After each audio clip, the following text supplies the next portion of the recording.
कल्मषापहम्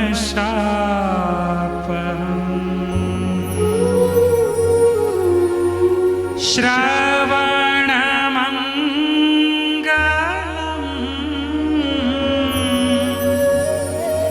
श्रीमदाततम्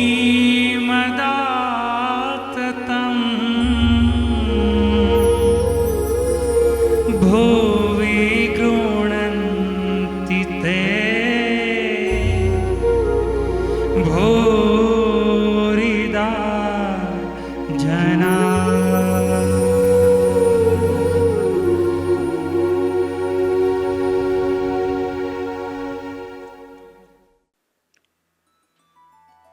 जय स्वामीनारायण, जय द्वारिकाधीश। श्रीमद् भागवत कथा तृतीय स्कंध अथ पंचमोध्याय। विदुर जी का प्रश्न और मैत्रेय जी का सृष्टि क्रम वर्णन। श्री सुखदेव जी कहते हैं, परम ज्ञानी मैत्रेय मुनि हरिद्वार क्षेत्र में विराजमान थे। भगवत भक्ति से शुद्ध हुए हृदय वाले विदुर जी उनके पास जा पहुंचे और उनके साधु स्वभाव से आप्यायित होकर उन्होंने पूछा। विदुर जी ने कहा, भगवान, संसार में सब लोग सुख के लिए कर्म करते हैं, परंतु उनसे न तो उन्हें सुख ही मिलता है और न उनका दुख ही दूर होता है, बल्कि उससे भी उनके दुख की वृद्धि ही होती है। अतः इस विषय में क्या करना उचित है, यह आप मुझे कृपा करके बतलाइए। जो लोग दुर्भाग्यवश भगवान श्री कृष्ण से विमुख, अधर्म परायण और अत्यंत दुखी है, उन पर कृपा करने के लिए ही आप जैसे भाग्यशाली भगवत भक्त संसार में विचरा करते हैं। साधु शिरोमणे, आप मुझे उस शांतिप्रद साधन का उपदेश दीजिए जिसके अनुसार आराधना करने से भगवान अपने भक्तों के भक्तिपूत हृदय में आकर विराजमान हो जाते हैं और अपने स्वरूप का अपरोक्ष अनुभव कराने वाला सनातन ज्ञान प्रदान करते हैं। त्रिलोकी के नियंता और परम स्वतंत्र श्री हरि अवतार लेकर जो जो लीलाएं करते हैं, जिस प्रकार अकर्ता होकर भी उन्होंने कल्प के आरंभ से ही इस सृष्टि की रचना की, जिस प्रकार इसे स्थापित कर वे जगत के जीवों की जीविका का विधान करते हैं, फिर जिस प्रकार इसे अपने हृदयाकाश में लीन कर वृत्ति शून्य हो योग माया का आश्रय लेकर शयन करते हैं, और जिस प्रकार वे योगेश्वर प्रभु एक होने पर भी इस ब्रह्मांड में अंतर्यामी रूप से अनुप्रविष्ट होकर अनेकों रूपों में प्रकट होते हैं, वह सब रहस्य आप हमें समझाइए। ब्राह्मण, गो और देवताओं के कल्याण के लिए जो अनेकों अवतार धारण करके लीला से ही नाना प्रकार के दिव्य कर्म करते हैं, वे भी हमें सुनाइए। यशस्वियों के मुकुटमणि श्री हरि के लीलामृत का पान करते करते हमारा मन तृप्त नहीं होता है।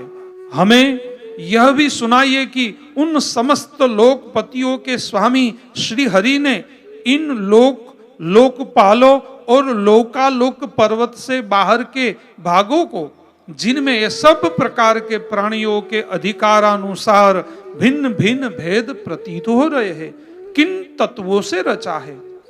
द्विजवर, उन विश्वकर्ता स्वयंभू श्री नारायण ने अपनी प्रजा के स्वभाव, कर्म, रूप और नामों के भेद की किस प्रकार रचना की है। भगवान, मैंने श्री व्यास जी के मुख से उच्च नीच वर्णों के धर्म तो कई बार सुने हैं, किंतु अब श्री कृष्ण कथामृत के प्रवाह को छोड़कर अन्य स्वल्प सुखदायक धर्मों से मेरा चित्त उब गया है। उन तीर्थपाद श्री हरि के गुणानुवाद से तृप्त हो भी कौन सकता है। उनका तो नारद आदि महात्मा गण भी आप जैसे साधुओं के समाज में कीर्तन करते हैं, तथा जब ये मनुष्य के कर्ण रंध्रों में प्रवेश करते हैं तब उनकी संसार चक्र में डालने वाली घर गृहस्थी की आसक्ति को काट डालते हैं। भगवान आपके सखा मुनिवर कृष्ण द्वैपायन भी भगवान के गुणों का वर्णन करने की इच्छा से ही महाभारत की रचना की है। उसमें भी विषय सुखों का उल्लेख करते हुए मनुष्यों की बुद्धि को भगवान की कथाओं की ओर लगाने का ही प्रयत्न किया गया है।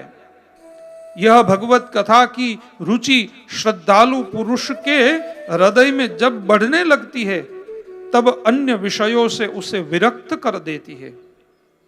वह भगवत चरणों के निरंतर चिंतन से आनंद मग्न हो जाते हैं और उस पुरुष के सभी दुखों का तत्काल अंत हो जाता है। मुझे तो उन शौचनीयों की भी शौचनीय अज्ञानी पुरुष के लिए निरंतर खेद रहता है जो अपने पिछले पापों के कारण श्रीहरि की कथाओं से विमुख रहते हैं। हाय, काल भगवान उनके अमूल्य जीवन को काट रहे हैं और वे वाणी, देह और मन से व्यर्थ वाद विवाद, व्यर्थ चेष्टा और व्यर्थ चिंतन में लगे रहते हैं। मैत्रेय जी, आप दिनों पर कृपा करने वाले हैं, अतः बौरा जैसे फूलों में से रस निकाल लेता है, उसी प्रकार इन लौकिक कथाओं में से इनकी सारभूत परम कल्याणकारी पवित्र कीर्ति श्री हरि की कथाएं छोड़कर हमारे कल्याण के लिए आप सुनाइए। उन सर्वेश्वर ने संसार की उत्पत्ति, स्थिति और संहार करने के लिए अपनी माया शक्ति को स्वीकार कर राम कृष्णादिक अवतारों के द्वारा जो अनेकों अलौकिक लीलाएं की है वे सब मुझे सुनाइए। श्री सुखदेव जी कहते हैं, जब विदुर जी ने जीवों के कल्याण के लिए इस प्रकार प्रश्न किया तब तो मुनि श्रेष्ठ भगवान मैत्रेय जी ने उनकी बहुत बड़ाई करते हुए यो कहा। श्री मैत्रेय जी बोले, साधु स्वभाव विदुर जी, आपने सब जीवों पर अत्यंत अनुग्रह करके यह बड़ी अच्छी बात पूछी है। आपका चित्त तो सर्वदा श्री भगवान में ही लगा रहता है, तथापि इससे संसार में भी आपका बहुत सुयश फैलेगा। आप श्री व्यास जी के औरस पुत्र है, इसलिए आपके लिए यह कोई बड़ी बात नहीं है कि आप अनन्य भाव से सर्वेश्वर श्री हरि के ही आश्रित हो गए हैं। आप प्रजा को दंड देने वाले भगवान यम ही है। मांडव्य ऋषि का शाप होने के कारण ही आपने श्री व्यास जी के वीर्य से उनके भाई विचित्र वीर्य की भोग पत्नी दासी के गर्भ से जन्म लिया है। आप सर्वदा ही श्री भगवान और उनके भक्तों को अत्यंत प्रिय है, इसलिए भगवान निज धाम पधारते समय मुझे आपको ज्ञान उपदेश करने की आज्ञा दे गए हैं। इसलिए अब मैं जगत की उत्पत्ति, स्थिति और लय के लिए योग माया के द्वारा विस्तारित हुए भगवान की विभिन्न लीलाओं का क्रमशः वर्णन करता हूं। सृष्टि रचना के पूर्व समस्त आत्माओं के आत्मा एक पूर्ण परमात्मा ही थे। न दृष्टा था न दृश्य। सृष्टि काल में अनेक वृत्तियों के भेद से जो अनेकता दिखाई पड़ती है वह भी वही थे, क्योंकि उनकी इच्छा अकेले रहने की थी। वही दृष्टा होकर देखने लगे, परंतु उन्हें दृश्य दिखाई नहीं पड़ा, क्योंकि उस समय वे ही अद्वितीय रूप से प्रकाशित हो रहे थे। ऐसी अवस्था में वे अपने को असत के समान समझने लगे।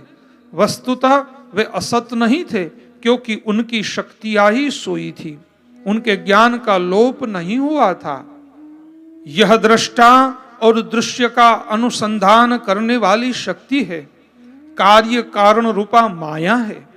महाभाग विदुर जी, इस भावा भाव रूप अनिर्वचनीय माया के द्वारा ही भगवान ने इस विश्व का निर्माण किया है। काल शक्ति से जब यह त्रिगुणमयी माया क्षोभ को प्राप्त हुई, तब उन इंद्रियातीत चिन्मयी परमात्मा ने अपने अंश पुरुष रूप से उसमें चिदाभास रूप बीज स्थापित किया। तब काल की प्रेरणा से उस अव्यक्त माया से महत तत्व प्रकट हुआ। वह मिथ्या अज्ञान का नाशक होने के कारण विज्ञान स्वरूप और अपने में सूक्ष्म रूप से स्थित प्रपंच की अभिव्यक्ति करने वाला था। फिर चिदाभास गुण और काल के अधीन उस महत तत्व ने भगवान की दृष्टि पड़ने पर इस विश्व की रचना के लिए अपना रूपांतर किया। महत तत्व के विकृत होने पर अहंकार की उत्पत्ति हुई।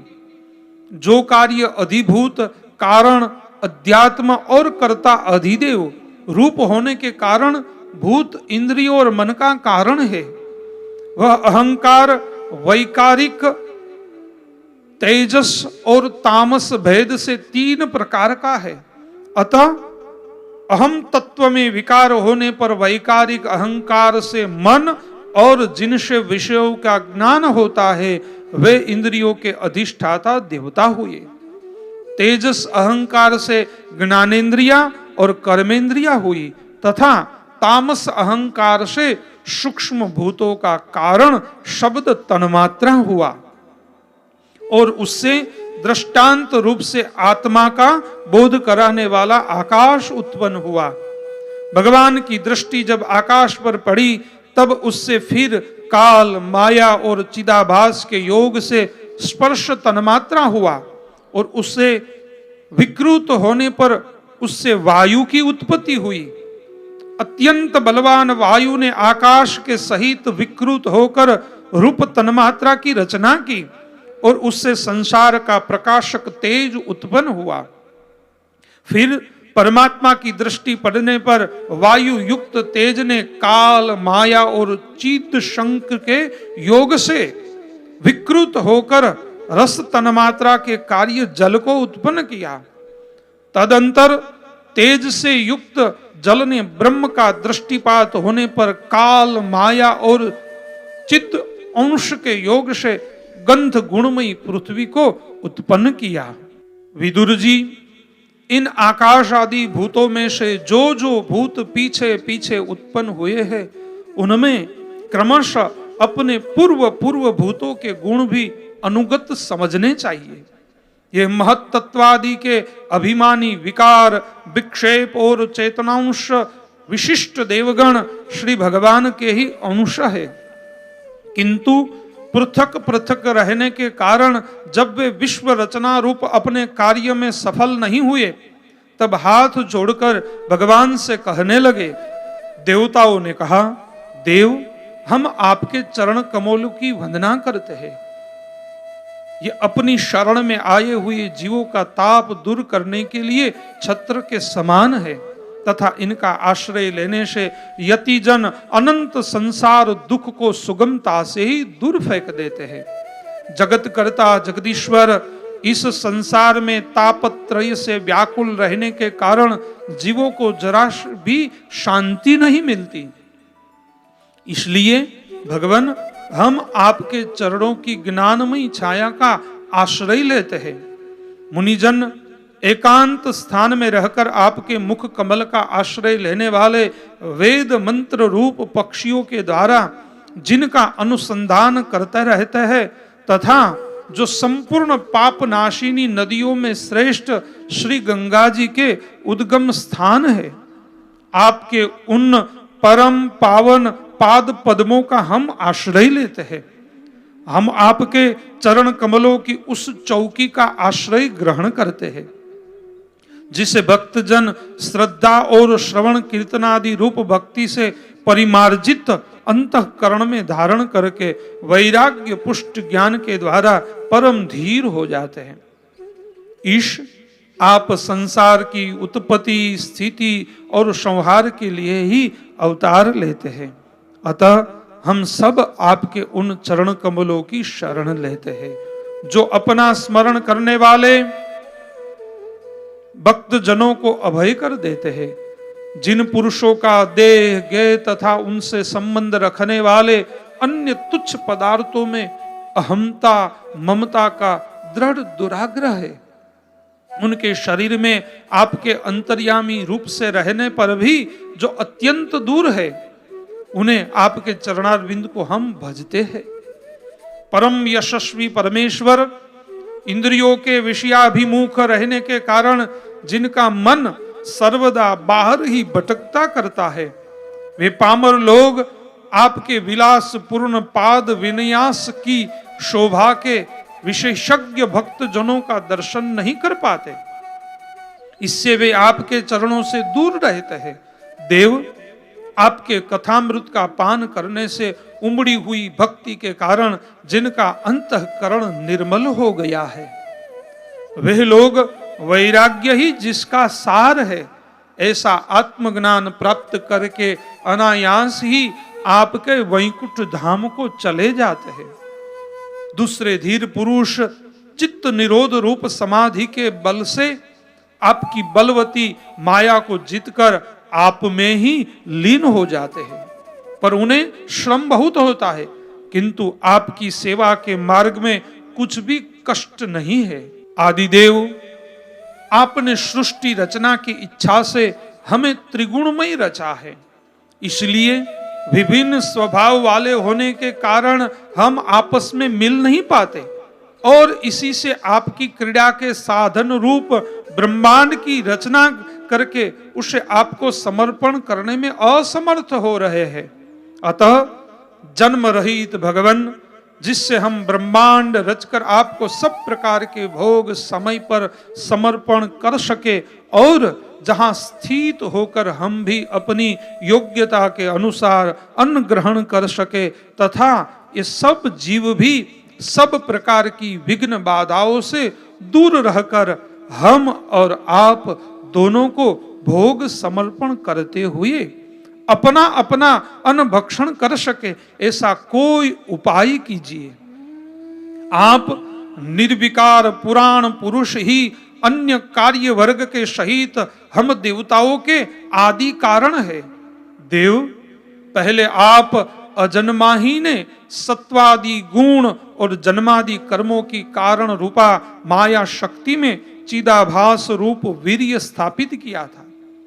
परमात्मा देव महत्त्वादि रूप हम देवगण जिस कार्य के लिए उत्पन्न हुए हैं, उसके संबंध में हम क्या करें? देव, हम पर आप ही अनुग्रह करने वाले हैं, इसलिए ब्रह्मांड रचना के लिए आप हमें क्रिया शक्ति के सहित अपनी ज्ञान शक्ति भी प्रदान कीजिए। इति श्रीमद् भागवते महापुराणे पारमहंस्याम संहितायाम तृतीय स्कंदे पंचमोध्याय समाप्त। जय स्वामीनारायण, जय द्वारिकाधीश।